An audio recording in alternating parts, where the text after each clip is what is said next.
Olá, hoje nesse episódio do podcast nós vamos falar sobre algo bastante importante para a população em geral, para as pessoas jovens, adultas e principalmente os idosos. A nossa jornada notarial 2025 tem o apoio aí do Colégio Notarial Brasileiro, seccional Mato Grosso, na pessoa do nosso presidente Semensato, Edivaldo Semensato, e o apoio do Colégio Notarial Conselho Federal, né, que está organizando toda essa jornada sobre esse tema. E nós vamos falar do tema sobre planejamento sucessório, autocuratela, como fazer a manifestação de vontade sobre planejando mesmo o seu futuro. E hoje nós convidamos para fazer essa relação entre direito notarial, direito da pessoa, da autonomia humana. Trouxemos a nossa convidada, psicóloga Cristiane, para poder explicar melhor como que essa relação psicólogo e essa relação das escolhas, como a gente pode fazer essas escolhas. Meu nome é Daniel Benedito, eu sou tabelião, primeiro fui em Rondônia, 2015 a 2017, 2017 a 2021. Eu estava em Pernambuco, tabelião também, e 2021 eu voltei para minha cidade natal, para minha amada Cuiabá. Então, vou passar para a Cristiane fazer as apresentações, dizer o que ela onde ela trabalhou, com quem está trabalhando atualmente, qual que é a sua área de atuação. É um prazer estar aqui falando sobre um tema muito importante e pouco explorado, e principalmente trazendo a importância do psicólogo nesse processo. Sou psicóloga clínica, meu nome é Cristiane Amaral, sou especialista em terapia cognitivo-comportamental. Hoje eu tenho um consultório aqui em Cuiabá, no SB Medical.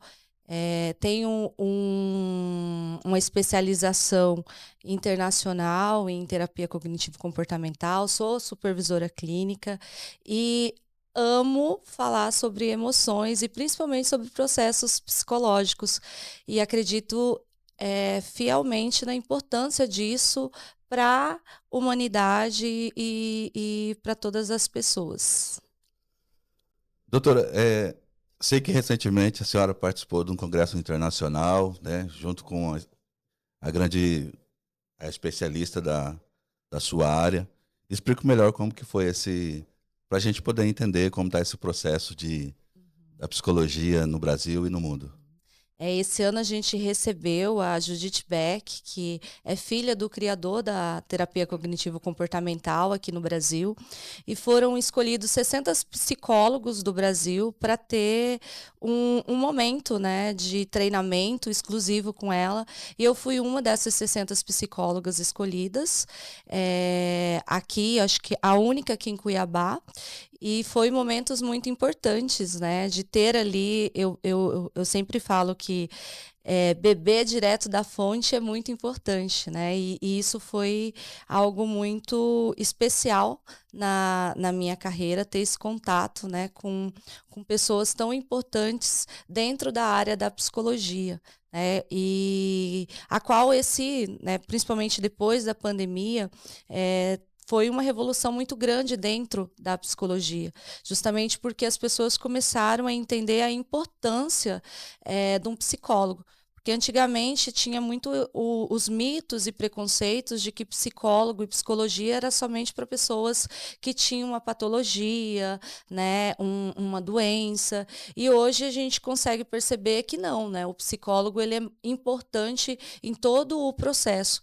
E quebrar também os mitos, né? Eu falo que psicólogo ele não cuida de louco. Na verdade, o psicólogo ele é até um ato preventivo também, né? Então, o psicólogo, ele não trata uma pessoa em surto psicológico, né? A gente trata a pessoa para que ela não possa, né, entrar em surto psicológico em casos de algumas patologias que a gente tem esse sintoma, né?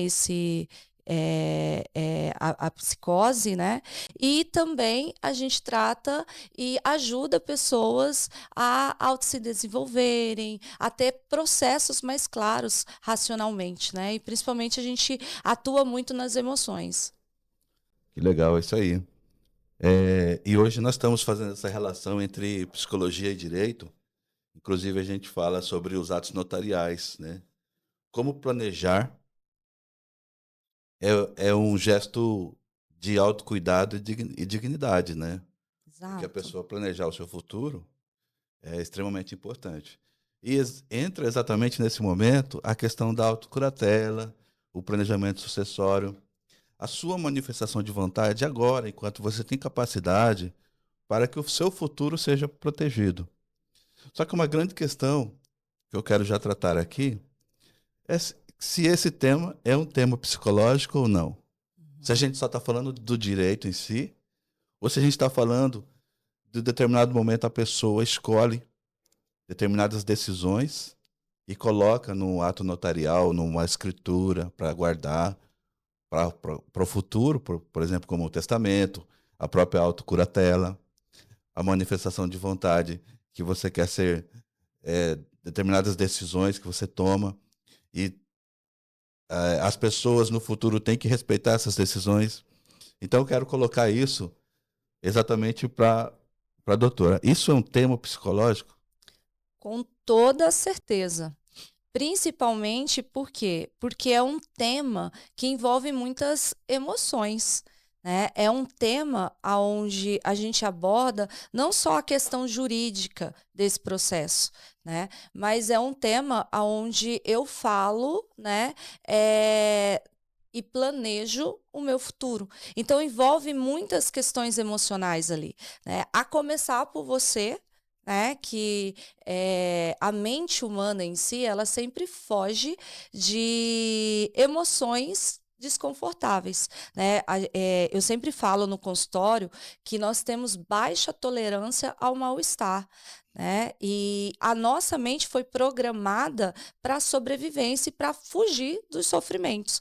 E quando a gente aborda temas, né, tão sensíveis quanto a incapacidade, a morte, né? Isso traz reações, isso traz emoções. Então, todas as pessoas elas querem fugir disso, né? E quando a gente fala em planejar futuro, as pessoas elas são imediatistas, elas querem viver o hoje, o presente, o agora. A visão é muito limitada, né? Então, eu acredito sim que é um tema psicológico e ainda defendo a presença de um psicólogo nesse processo, o qual eu acredito que não exista, né, hoje no Brasil.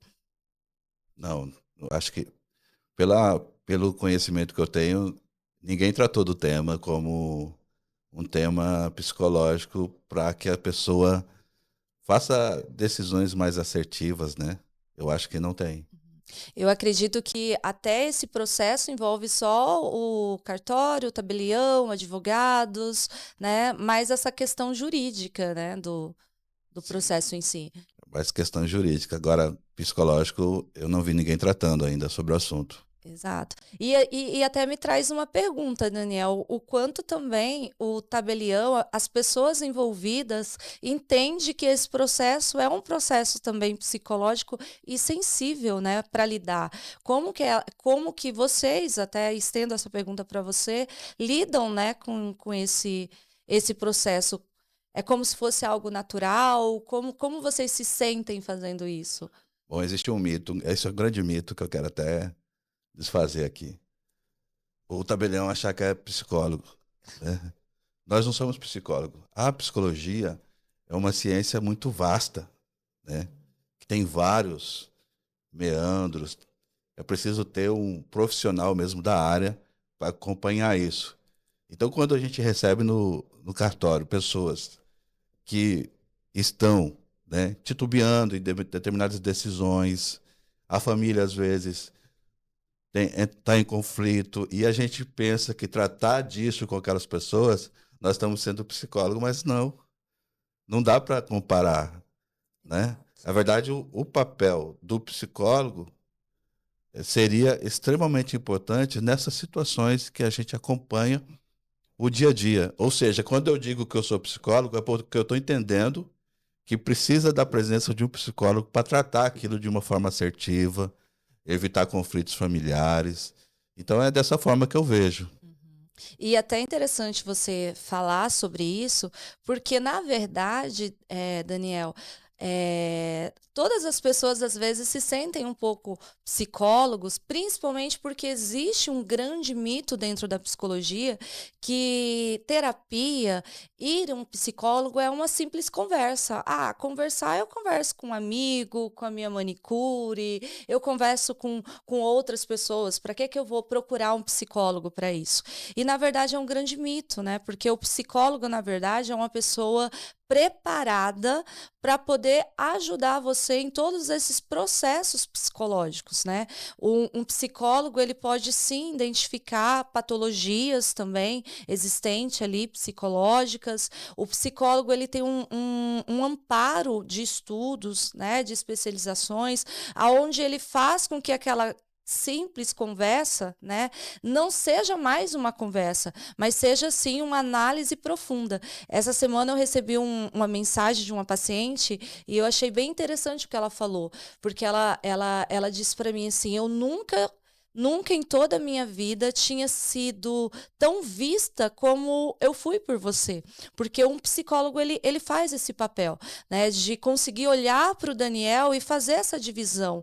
De olhar para o Daniel como pessoa, como todos os papéis que ele executa e fazer essa divisão.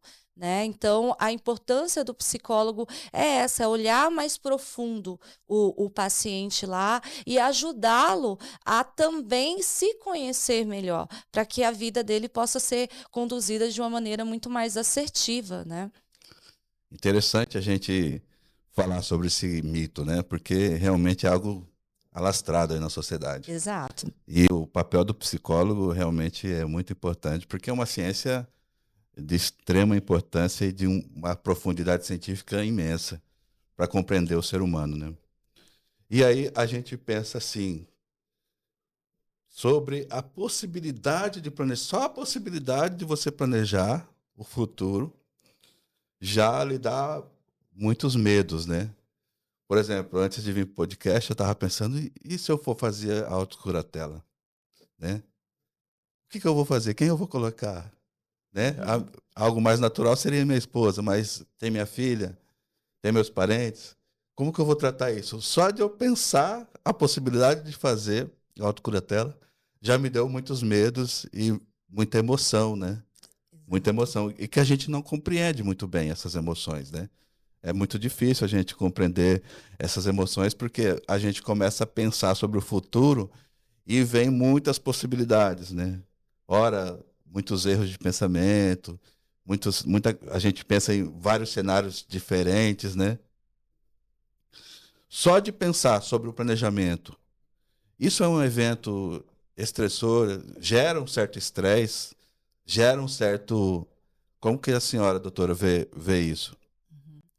Quando é um tema muito sensível, né? Emocionalmente. Porque pensar nesse tema emite muitas emoções, né? E o medo é uma das emoções fortes que vem. E quando a gente pensa no medo, a gente pensa num processo psicológico também, né? O medo é uma emoção humana que tem uma função. Eu sei que às vezes as pessoas elas dividem aí as emoções em emoções positivas, emoções negativas, como se eu precisasse fugir das emoções negativas. Mas as emoções chamadas como negativas pela grande população, que é medo, tristeza, ansiedade, né? As pessoas tendem a evitar essas emoções. Mas, na verdade, elas têm um papel muito importante, porque elas têm uma função. E uma das funções é o quê? É a prevenção. Né? Vamos pensar no medo. Qual que é a função do medo? Qual é a função do medo? O que você acredita que é a função do medo, Daniel? Bom, o medo é um instinto, né? Ex- É uma emoção que é instintiva que está relacionada à questão da sobrevivência, seria isso? Exato, exato. Então, como funciona esse processo, né? Eu estou em uma situação de perigo, os meus olhos, ele visualiza ali o perigo, e aí, naquele momento, o meu corpo vai tratar de amparar para ter uma reação. Então, o que vai acontecer? Vários processos biológicos ali, né? Porque eu preciso enfrentar aquela situação perigosa. Então, a gente vai ter adrenalina, cortisol, tudo para enfrentar essa situação. Então, eu preciso estar forte, né, para enfrentar essa situação. E ou para correr, ou para lutar, e aí a gente fala do mecanismo de luta e fuga que existe aí no medo. Então, o medo ele precisa existir. O que evita você de pular de uma ponte ou entrar em situações perigosas é o medo, que vai te fazer parar ali porque sabe que aquela situação é perigosa. O que vai fazer com que você fuja de uma situação é o medo que é liberado ali naquele momento e vai te dar adrenalina para você sair correndo, né, daquela situação. Então, isso, a emoção, ela traz essas reações no meu corpo também. Então, o que acontece quando a gente fala em temas como morte, como incapacidade? Ela vai gerar, sim, um medo, uma emoção, um medo do futuro. E o que acontece com o meu corpo? Ele quer evitar totalmente isso. Né? Por quê? Porque é um tema também que traz muita ansiedade. O que é ansiedade? Ansiedade normal é a preparação do meu corpo para uma situação perigosa que ainda vai acontecer, ou uma situação em que a minha mente interpretou ruim que ainda vai acontecer. Isso é o processo que precisa existir, porque é isso que ajuda você a se preparar para uma prova, a organizar para que as coisas, né? Eu até brinco que toda vez que eu vou participar de um programa, de algo assim, isso me dá uma ansiedade, né? Assim como eu acredito que também deu um pouco de ansiedade em você, né? Por quê? Porque é uma preparação que te fez escrever no papelzinho aí as situações e tudo mais. Isso tudo é o quê? A ansiedade normal. Mas o que acontece é que quando a gente pensa em temas tão sensíveis, isso gera, sim, uma ansiedade um pouco mais elevada. E as pessoas tendem a fugir disso, né? Porque isso traz um sofrimento, né? Então, isso é algo estressor. Então, como é a reação normal? Querer fugir dessas situações, né? Então, o que o meu corpo busca é prazer, é dopamina, né? Nós estamos na era aí da dopamina, né? E falar dessas coisas fica cada vez mais É difícil, né? difíceis. E eu até quero levantar um desafio aqui. Por exemplo, numa outra situação, a advogada de planejamento sucessório levantou o desafio: quem tinha testamento na sala, né? Sala de advogados, de tabeliões. E raríssimas pessoas levantaram a mão. E eu, por exemplo, só de eu pensar na possibilidade de fazer minha autocuratela, eu fiquei já, né? Então essa questão esse mecanismo de luta e fuga entra em ação exatamente porque quantos tabeliães têm um testamento, por exemplo, né? Quantos advogados têm testamento? Né? A gente tratar sobre essa possibilidade de entender estatisticamente quantos de nós fizemos, porque a gente costuma dizer, tem que fazer, é importante, a população precisa. Mas e a área jurídica? Tem feito esse instrumento jurídico? Como que a senhora vê isso dentro da psicologia, de a própria área jurídica, né? Pela experiência que eu assisti, eu não tenho números, mas a própria área jurídica não realizar esses atos, esses instrumentos jurídicos. E isso, para mim, é uma prova do que, cientificamente falando, né, esses processos psicológicos, é realmente real. né? Todas as pessoas, elas fogem disso. E a gente tem também algo, Daniel, muito importante a colocar nesse tema, que é a questão cultural também, né? Quando tem, no Brasil, principalmente, a gente tem essa cultura muito mais imediatista, né? Muito mais voltado ali para os prazeres momentâneos mesmo, né? Para dopamina, né? A gente tem essa cultura. E também nós não somos ensinados a planejar, né? A planejar não só o futuro financeiramente, né? E isso a gente vê muito diferente fora, né? As crianças, elas são ensinadas desde pequena a planejar o futuro, né? A olhar o futuro de uma forma diferente, a ter uma previdência, a ter um seguro de vida, né? E no Brasil a gente não tem essa cultura, justamente também por conta dos mitos envolvendo isso, né? As superstições, né? E eu falo muito dos processos, das distorções cognitivas que existem, né? Tem muitas pessoas que pensam, né? Tem um pensamento, se eu planejar, se eu falar sobre isso aqui, eu vou estar atraindo isso, né? Se eu ficar pensando que eu vou passar por uma incapacidade, vou precisar de um curador, né? Eu vou estar atraindo essas coisas, né? Então, isso é um mito que norteia também, né? Então, é uma questão muito cultural também. E a prova de que até mesmo os advogados, os tabeliões, não fazem isso mostra o quanto que isso tudo envolve algo muito psicológico e a importância de um psicólogo nesse processo, né? É muito interessante esse assunto, né? Falar sobre incapacidade é muito difícil, tratar sobre ela e pensar que no seu futuro você pode estar incapaz. Então, pelo jeito que a gente está vendo, que a gente está aqui meio que concluindo algumas, de forma até alguma empírica, não temos estatísticas, né? Falar sobre incapacidade é difícil, né? Só que a grande questão é por que a gente não fala sobre incapacidade? A doutora falou esses erros de pensamento, né?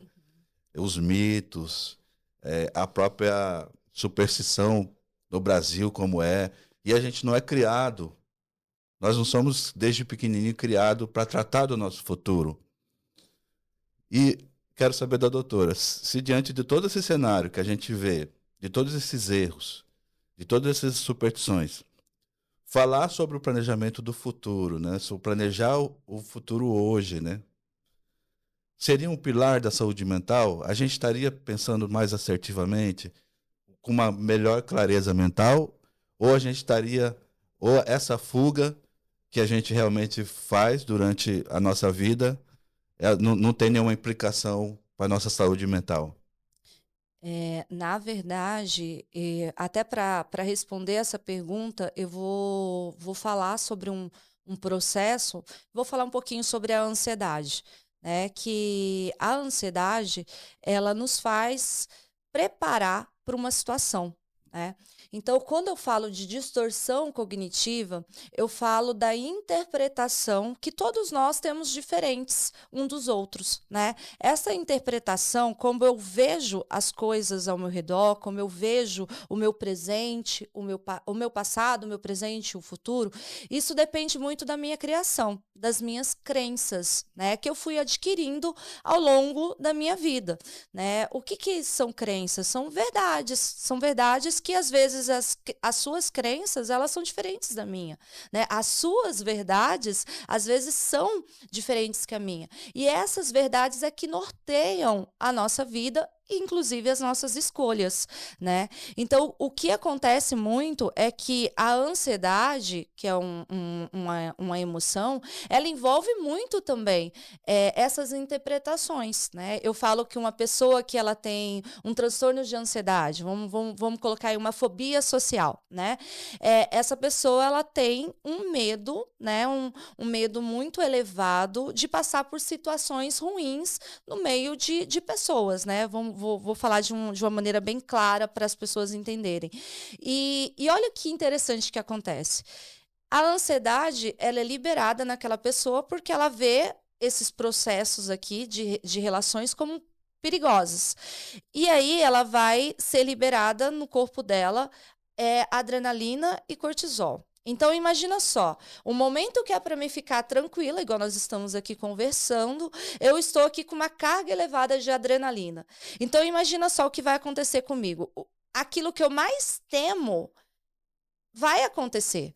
Por que que isso vai acontecer? Porque eu vou estar aqui cheia de adrenalina, cheia de cortisol, e imagina, eu não vou conseguir ficar aqui de uma maneira, né? Eu vou ficar aqui super agitadas, aí eu vou derrubar água aqui, eu vou bater no microfone, eu vou ficar aqui toda, né?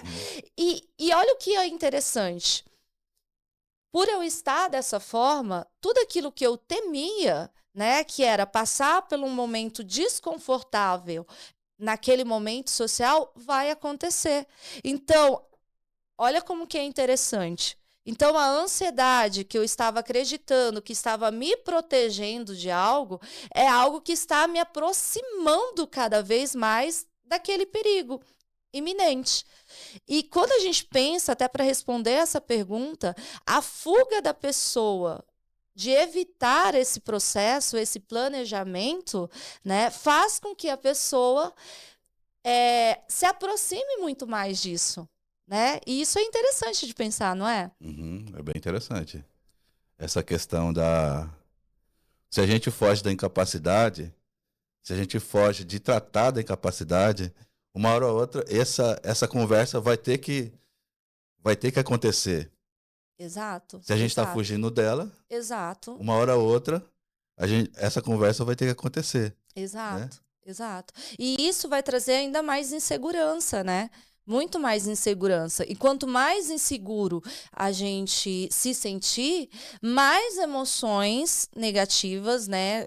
Eu vou colocar como negativas porque as pessoas elas visualizam assim, elas vão sentir. E aí, muito mais elas vão evitar os planejamentos do futuro, né? E não planejar o futuro me coloca muito mais próximo de consequências ruins, a qual eu acredito que evitar pensar ou fazer vai me proteger disso. E essa fuga do planejamento, ela afeta a sua saúde mental, pelo que a senhora está Muito, dizendo. muito, Porque você muito. vai fugir, de toda forma, você vai fugir desse planejamento, mas você vai passar por esses processos mentais que a própria vida, né, da sua própria humanidade, né? Exato. E isso vai trazer um alerta muito grande, porque nós, quando a gente pensa no processo psicológico de tudo isso, a gente tem o consciente e a gente tem o nosso inconsciente também, né? O fato de eu não pensar ou evitar pensar sobre isso não elimina o fato daquele alerta estar no meu inconsciente. Não é verdade? E aí eu já até pergunto também, e já coloco isso até para vocês que estão nos assistindo hoje, pensar e me responder, né? Será que o fato de eu evitar pensar ou falar e evitar fazer não significa que existe uma crença aí em relação a esse tema, né? E o porquê que eu não faço isso? Por que que eu tenho tanto medo disso, né? De falar e pensar sobre isso. Então, é algo que eu preciso trabalhar também, né? Porque, na verdade, esse processo ele precisa ser muito racional. Né? Eu preciso, ao momento que eu entrar para fazer, eu preciso ter racionalidade, não ser dominado pelas minhas emoções, né? Para poder tomar a melhor decisão. Por exemplo, hoje a gente recebe no cartório para fazer o testamento, né, para fazer alguns documentos de planejamento sucessório.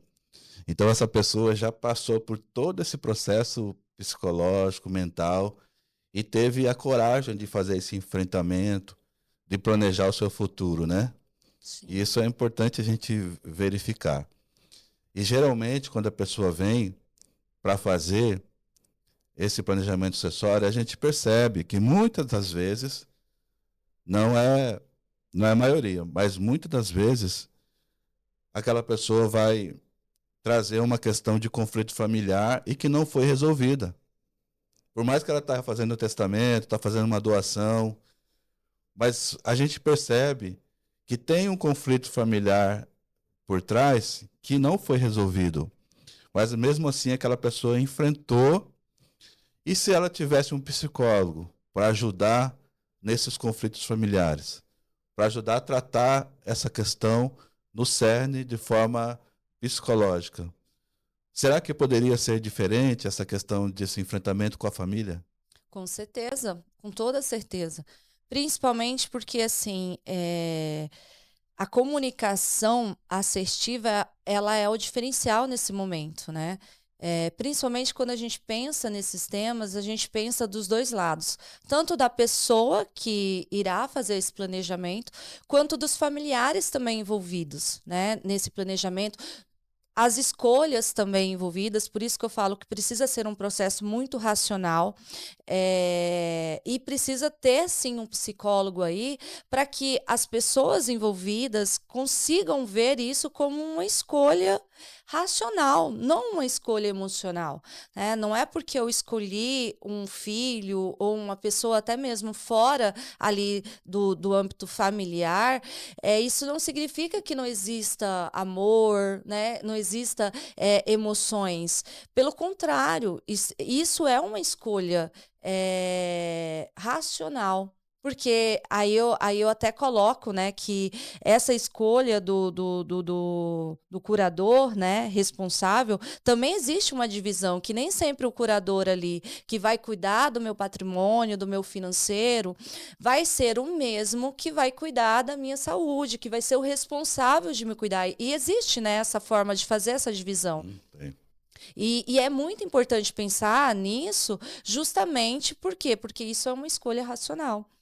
Né, que não envolve emoção. E se a gente tem, e aí a gente tem também, Daniel, às vezes as pessoas elas olham para o âmbito ali familiar e falam assim: ah, eu não vou fazer esses planejamentos porque minha família é ok, a gente não briga, nós temos, né, um relacionamento muito bom, então, nesses momentos, a gente vai conseguir tirar isso de letra, né, tomar as decisões certas. Mas a gente precisa pensar que em um momento de crise, as nossas emoções, elas sobem. Né? E aí nós vamos ter o quê? Reações. Nós vamos ser reativos, não proativos, né? E aí que nesse momento acontecem muitas escolhas disfuncionais. Né? Porque eu vou estar agindo pelas minhas emoções, eu não vou estar agindo racionalmente. Então, por isso a importância também desse planejamento. Porque mesmo que a sua família seja uma família funcional, seja uma família estruturada, seja uma família ali que você olha e fala, olha, emocionalmente nós estamos bem, né? Em um momento de crise, emoções podem ser evocadas, né? E pode gerar ali uma situação ruim, desagradável. Então, por isso a importância também do psicólogo nesse processo. Muito importante. A gente está percebendo, gente.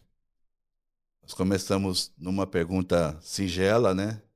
Se o planejamento sucessório envolvia o psicólogo, e a gente está chegando à conclusão de que o psicólogo é uma peça fundamental nesse processo, né? Para que quando a pessoa decidir, ele faça de uma forma que evite pensamentos errôneos, erros de pensamento, que é um conceito psicológico, Sim. que evite essas ideias emocionais e que traga mais assertividade ao pensamento para fazer uma decisão tão importante para a vida. Então, o psicólogo, pelo que a gente está concluindo aqui, é extremamente importante nesse processo de planejamento sucessório. E eu pergunto, uma pessoa que vai fazer um planejamento sucessório ou um planejamento de autocuratela, né, de manifestação de vontade por uma escritura pública, se é importante essa pessoa fazer algumas sessões de terapia, participar de algum processo de construção familiar, ou se é importante a família ter um apoio psicológico nesse momento. Porque o que a gente percebe muitas vezes que essa comunicação familiar, ela é muito difícil, né? Muito, muito. É porque, assim, ou às vezes a gente faz uma comunicação bastante funcional, dependendo do grau Sim, de assertividade daquele chefe ou da chefa de família, né? A mulher que também se posiciona como chefa de família. Se é uma questão funcional ou acaba sendo disfuncional essa relação. E que, e que mesmo realizando um ato tão importante, cria algumas brechas para conflito familiar. Muitas vezes um filho se sente preterido porque não teve uma exato. comunicação de forma correta, ou às vezes um filho que era para cuidar da saúde da pessoa, fazer o tratamento de saúde, levar no hospital, às vezes é colocado outro filho que não tem essa mesma capacidade, ou o filho para cuidar das finanças.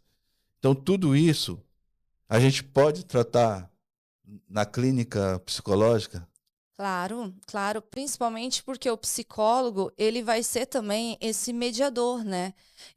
Aonde ele vai trazer ali naquele ambiente o que cada um está querendo dizer, né? Porque as pessoas, quando vão falar sobre esses temas, elas estão sensíveis emocionalmente. Né?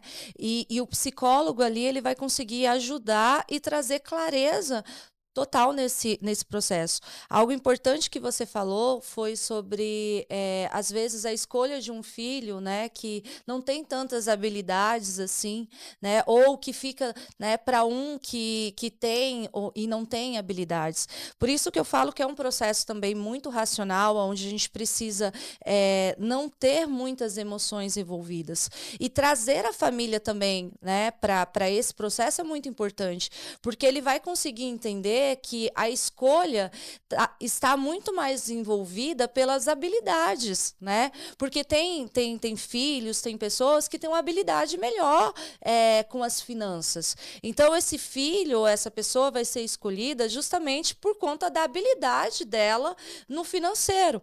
Tem outros que já vai ter uma habilidade melhor na área da saúde, para cuidar, né? Para mais sensível a essas questões, né? Então, esse filho ou essa pessoa, né, vai ser escolhida justamente por conta das habilidades necessárias para execução desses papéis. E olha como que é interessante, porque se a gente traz isso para um âmbito, né, para um ambiente ali onde a gente tem um psicólogo, isso é feito com muito mais clareza.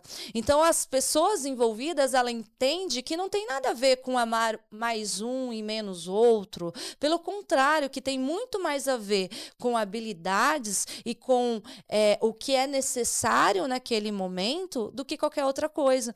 E isso gera nas pessoas ali envolvidas muito mais segurança e muito mais consciência nesse processo, né? Então, quando a gente pensa ali até que é algo muito falado, né, a sucessão da empresa, né, eu vejo que até nesse processo teria que ter, né, um psicólogo envolvido, porque o quanto de divisões e de brigas a gente tem diante de situações como essa. Meu pai escolheu fulano, por que ele não me escolheu? Por que escolheu uma pessoa de fora e não colocou os filhos, né? E isso é um processo psicológico que deveria ser envolvido o psicólogo, porque seria muito claro, né? E não envolveria tantas emoções e seria algo muito mais racional, muito mais assertivo. E aí eu faço até essa pergunta, né? Por que esperar? Vou fazer até uma metáfora para a gente poder entender. Se eu estou vendo a formação de uma tempestade, de uma chuva, por que esperar essa chuva acontecer, essa tempestade acontecer, para que eu possa ir comprar um guarda-chuva? Por que não já ter um guarda-chuva? Por que não já estar com um guarda-chuva preparado, já que os meus olhos estão visualizando algo que vai acontecer? E a morte é a única certeza que a gente tem na vida, né? Qual é a única certeza que você tem? Que um dia você vai morrer. Então, é uma tempestade, é algo que eu já estou visualizando, né? Que eu tenho certeza que vai acontecer. Então, por que não se preparar para ela? Por que não se preparar para isso? É bastante importante a gente já fazendo leque, né, de vários planejamentos sucessórios, até como a sucessão empresarial também, por exemplo, né? O próprio testamento.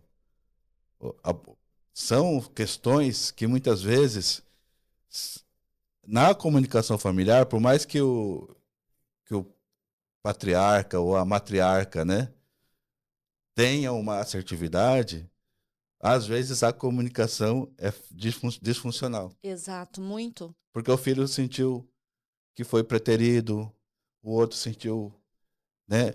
Então as emoções, de toda forma, elas participam. E se essa pessoa, né, que está ali na frente, que está fazendo esse planejamento sucessório, fez esse enfrentamento, se ele não tiver uma comunicação familiar funcional, vai gerar conflitos. Muitos, muitos, Vai gerar muitos. conflito.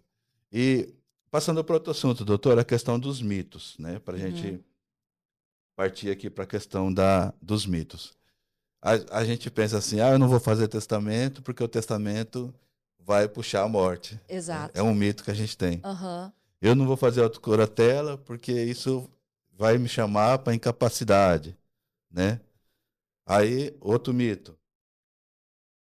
É, isso é só para idosos. Também é outro mito. Uhum. Como que a gente dissolve esses mitos, né? Como que a gente pode tratar esses mitos e trabalhar esses mitos, por exemplo, num consultório ou até mesmo na hora de atender um cliente? Uhum, uhum. Quando a gente fala de mito, a gente fala também de um envolvimento cultural, né?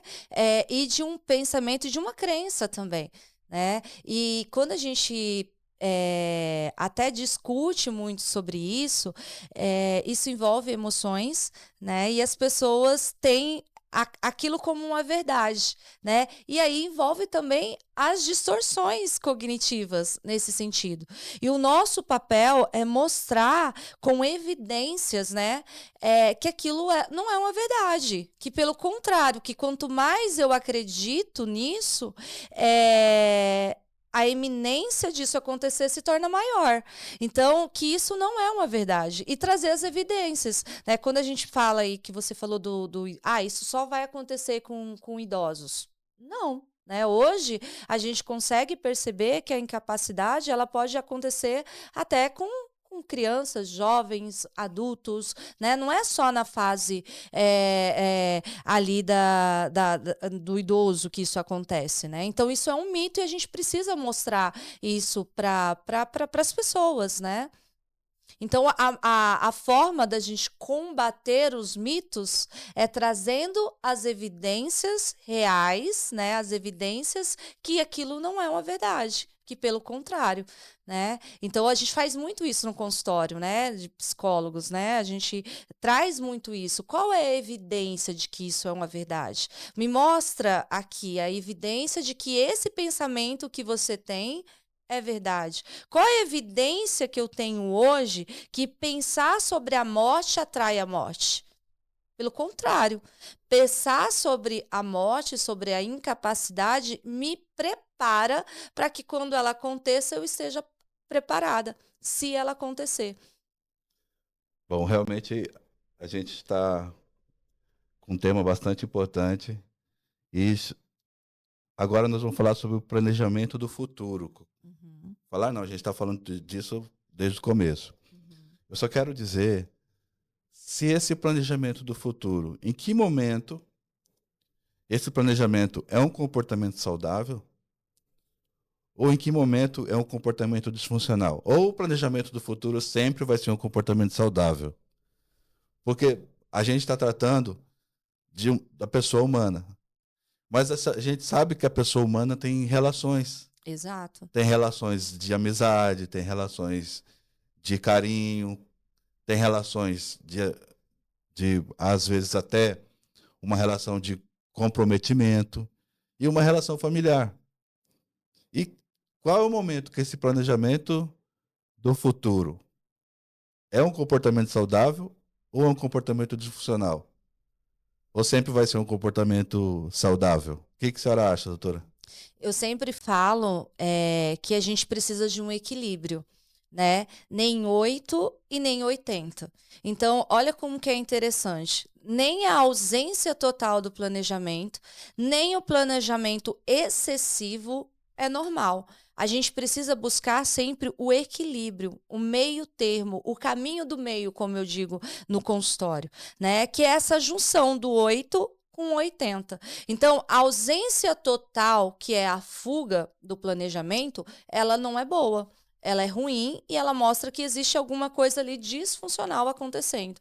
E o planejamento também em excesso, que é aquela pessoa que quer planejar os mínimos detalhes, que fica naquela busca constante de planejamento, né, que torna até doentio, né, que faz com que traga um sofrimento grande, justamente porque fica pensando demais no futuro e acaba esquecendo do presente, né? Então a gente também precisa ter essa linha muito, né, para se olhar. Por quê? Porque é uma linha muito sensível também. Né? A gente precisa sim planejar o nosso futuro, mas de uma maneira muito saudável, para não atrapalhar também o meu presente, porque nem sempre viver somente no futuro é algo bom. A gente precisa ter esse equilíbrio, esse meio termo. E olha, e eu vou trazer aqui um pouco mais o psicólogo nesse momento, até mesmo para a gente poder entender isso, né? O quanto que o psicólogo deveria estar envolvido nesses processos, porque o psicólogo ele precisa estar ali porque ele está capacitado para identificar isso também. O quanto que aquelas decisões que estão sendo tomadas ali naquele momento são decisões saudáveis, que estão sendo movidas para isso, ou estão sendo disfuncionais e prejudiciais, né? E aí eu levanto até outro ponto também, né? Que um profissional da área da saúde mental, ele está capacitado também para ver todos os processos envolvidos, até mesmo com familiares, porque hoje a gente também existe, né? As manipulações das pessoas que estão ao redor, né? As intenções ruins das pessoas que estão ao redor também, envolvidas por emoções. Então, estar com uma pessoa, eu acho que deveria ser até um obrigatório nesse processo, né? Então, eu vou buscar isso aqui, então, vamos passar ali, nem que seja por uma sessão, né? Para que você consiga ver clareza nisso tudo. Acredito também que o psicólogo deveria até estar envolvido no processo de comunicar isso à família, trazer a família também a envolver nisso tudo. Então, acho muito interessante pensar sobre isso. O que eu estou entendendo, então, o planejamento do futuro, por si só, não quer dizer muita coisa, né? Sim, sim. Agora, o planejamento do futuro, com apoio, né? Com apoio de profissionais, seja o advogado, seja o tabelião. E agora estamos incluindo o psicólogo nesse processo. Ele precisa ser algo extremamente saudável. Porque ou nós vamos ter uma atitude saudável, ou vamos ter uma atitude disfuncional. Exato. Esse planejamento do futuro em excesso também é uma doença, né, doutora? Muito, muito, muito. E aí a gente entra até nas patologias, né? A gente entra em transtornos de ansiedade, a gente entra em fobias, né? A gente entra em várias patologias envolvidas aí com esse excesso também, né? O perfeccionismo, que não é uma patologia, mas é um sintoma envolvendo até no transtorno obsessivo compulsivo, né? Que faz com que as pessoas elas desenvolvam, né, comportamentos disfuncionais. E o planejamento do futuro ausente também me parece ser uma doença, né? Exato, exato. Pode também sinalizar algumas coisas, né? Porque é a fuga, é a ausência total daquilo. Então, dentro da psicologia, a gente traz muito o caminho do meio, que é esse equilíbrio, que é ajudar o Daniel a ouvir as suas emoções, porque eu não posso negar a existência das suas emoções, mas também trazer para o Daniel o racional, que são as evidências das coisas, para que a gente possa ter essa junção das duas, para que você possa trilhar um caminho consciente para a sua vida, né? E isso envolve muitos valores, muitos princípios, né? Muitas crenças que é diferente uns dos outros, né? E infelizmente nós estamos em um momento da nossa vida, né, da humanidade, aonde as comparações são muito grandes, né? E aonde a gente acredita que todos nós somos iguais e nós não somos.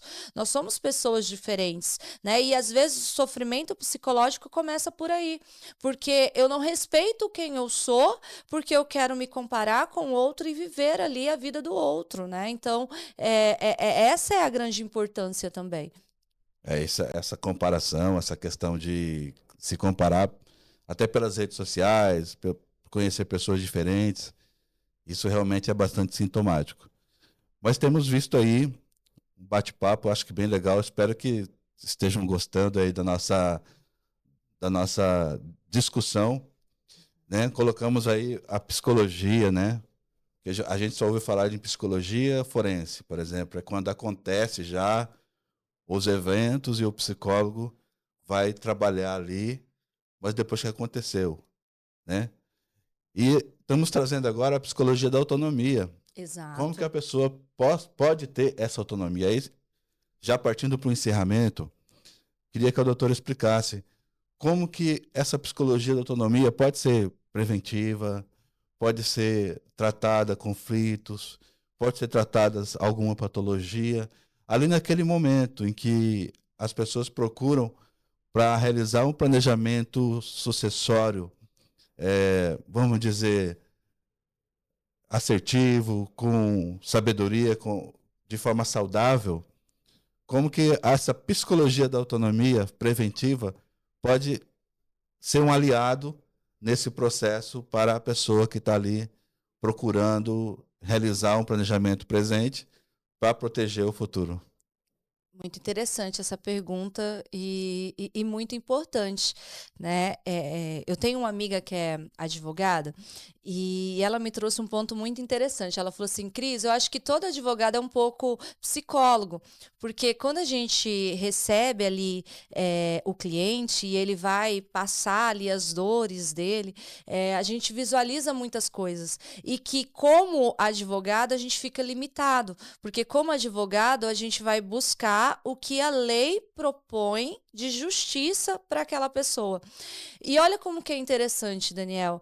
Nem sempre quando a pessoa vai buscar um processo, né, uma justiça na lei, ela está exatamente querendo isso.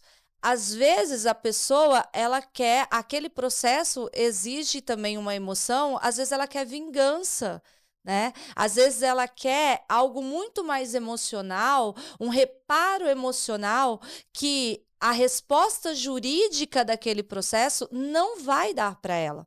E ela vai ficar insatisfeita ou vai passar, como a gente vê muito nesse processo, pessoas lutando uma vida inteira, né, por uma justiça que ela nunca vai ter. E às vezes ela quer atenção também, doutora? Muito também, porque ela quer ser reparada não só financeiramente naquele processo, ela quer ser reparada emocionalmente.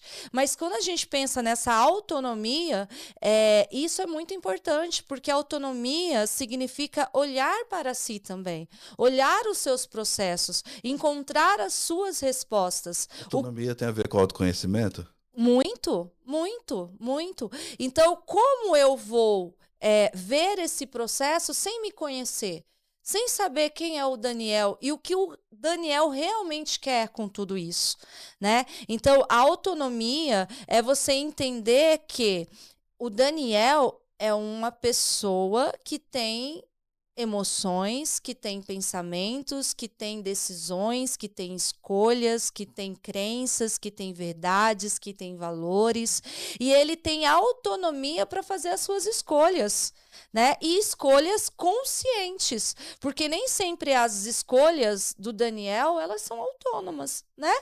Porque às vezes as escolhas dele é muito mais envolvida pelas emoções dele automáticas, inconscientes do que conscientes, né? Então, olha como que é interessante, abrange muito esse conceito. Por isso que o psicólogo, nesse momento, ele está realmente para entender quem é o Daniel. Porque às vezes nem o Daniel sabe quem ele é. E nem o Daniel entende o que ele realmente quer. Eu sei que às vezes as pessoas escutam até mesmo esse debate que a gente está fazendo aqui e falam, mas isso é muito simples, isso envolve emoções, isso aí é muito fácil de resolver. E eu posso dizer com toda certeza que isso aqui, o processo psicológico envolvido nisso é muito mais complexo do que assinar um papel, do que colocar um nome, do que fazer um testamento, né? É muito mais complicado do que o processo jurídico disso.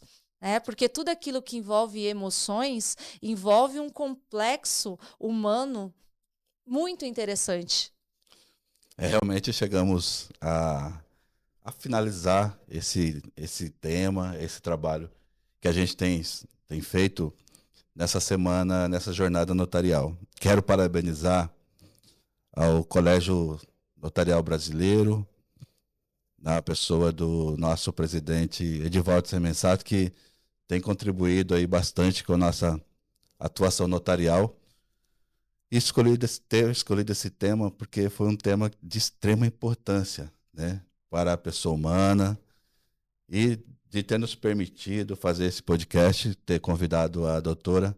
Realmente a gente chegou a uma conclusão aqui, uma conclusão muito certa, né, de que o psicólogo, nesse processo de planejamento sucessório, é extremamente importante, né? Sim, sim. E que muitas decisões que foram tomadas no planejamento sucessório, se tivesse um profissional psicólogo, se tivesse ali um ator de compreender todos os processos psicológicos, mentais, emocionais, seria muito diferente, seria muito mais funcional, muito mais assertivo, evitaria conflitos familiares. Então é nesse ponto que a gente finaliza o nosso podcast, trazendo essa conclusão. Sim, sim. Né? A gente começou discutindo se a gente realmente era importante esse profissional no processo do planejamento sucessório. Agora a gente concluiu que é extremamente importante esse profissional no planejamento sucessório. Então eu quero trazer aí para os colegas tabeliães, para os advogados, que possam assistir esse podcast, né? Que assistiram esse podcast e perceber o quanto é importante o papel do psicólogo nesse processo de planejamento sucessório. Para finalizar, doutora, eu quero ouvir a senhora as últimas considerações sobre esse tema, para a gente poder fazer a finalização. Para mim é uma honra estar aqui e participar de um debate tão construtivo e tão importante no momento que nós estamos vivendo agora, né? E eu quero até trazer esse desafio, porque eu acredito que a psicoeducação seria algo muito importante para atrair as pessoas para fazer esse planejamento, né? Talvez essa virada de chave necessária, até mesmo para que as pessoas procurem, esteja aí a resposta num psicólogo, num papel. Eu sei que isso seria uma mudança no sistema, até mesmo na estrutura, né, desse processo, mas eu acredito que seria de grande valia, né? Porque atrair essas pessoas, né, ao cartório, a esse processo, seria muito importante a presença de um psicólogo. E até talvez essa palavra-chave, né? Olha, estamos aqui com um profissional, né, para que possa haver uma conversa sobre isso, um esclarecimento psicológico. Acho que isso atrairia mais as pessoas, até mesmo para um princípio, né, para um primeiro passo, a qual levaria ele para esse planejamento. Então, eu acredito que a gente sim começou fazendo essa pergunta e nós terminamos então dizendo que é muito importante um psicólogo e que sim, ele deveria até participar desse processo todo e dessa estrutura toda, né? Realmente a conclusão é irrefutável, né? Essa conclusão. O psicólogo participar desse processo de planejamento sucessório, né? Em vários âmbitos, né? Sim. Envolveu família, envolveu pessoa humana, o psicólogo está presente, né? Exato. E levo aí essa demanda ao Colégio Notarial Brasileiro, né, para que a gente possa produzir mais materiais desse sentido. E eu acho que a gente tá necessitando aí de um novo episódio para trabalhar algo mais específico em um planejamento, né? Vamos escolher um planejamento tal para a gente poder trabalhar, porque tudo isso a gente pode trazer mais exemplos, mais experiência. Eu acho que a gente já ficou devendo um novo episódio. Eu acredito, porque daí a gente pode especificar algumas coisas e até ajudar também o tabelião, né, nesse processo todo. Qual é o papel, o que que ele pode ver, o que que ele pode notar ali, né, quais as técnicas também que ele pode utilizar ali nesse processo. Então, eu acho que seria algo muito interessante, Daniel. Acho que a gente pode pensar aí em um novo Realmente, episódio. é exatamente colocou num ponto de extrema importância. Qual é o papel do tabelião nesse processo de orientar a pessoa a procurar uma ajuda psicológica? Qual que é como que o tabelião pode perceber eventuais pensamentos disfuncionais? Como que o Exato, tabelião pode entender o conflito familiar que exato, está ali naquele momento? O tabelião tem essa capacidade? Ele consegue fazer isso?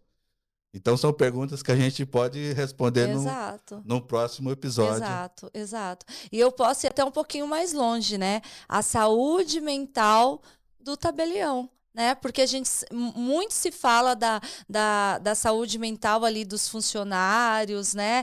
Mas e a saúde mental do tabelião? Né? Porque é algo muito importante também, porque o tabelião ele está envolvido em muitas coisas ali estressoras, né? Em muitas situações de conflitos, né? E como é que fica a saúde mental desse tabelião, né? Como é que o tabelião lida com a saúde mental, né? Como a questão também ali do setor judicial, né? Como essas pessoas lidam com a saúde mental, né? Advogados, juízes, desembargadores, né? Como essas pessoas lidam com esse processo na saúde mental também é muito importante de se falar. Ó, doutora, como que é importante essa questão, né? Aham. Recentemente eu vi essa pergunta Uhum. no nosso meio de tabelião. Tabelião, tabeliãs, né? Aham. Eu ouvi essa pergunta. E a nossa saúde mental Exato. do tabelião e da tabeliã? Sim. Como que a gente trata isso? Exato. Então, tá vendo como temas psicológicos e a gente pode ir trazendo isso? Uhum, uhum. É com muita valia, né? Muito importante. Então, com essas considerações finais, eu agradeço a presença de todos, todos que nos ouviram, ou vão assistir, ou assistiram. Eu quero agradecer aqui o Colégio Notarial Brasileiro, a pessoa do nosso presidente Edivaldo Zemensato, e já finalizar o nosso podcast, deixando aí esse gostinho aí de quero mais, de novos temas, de novos debates. Ok, Obrigado, verdade. doutora. Eu que agradeço.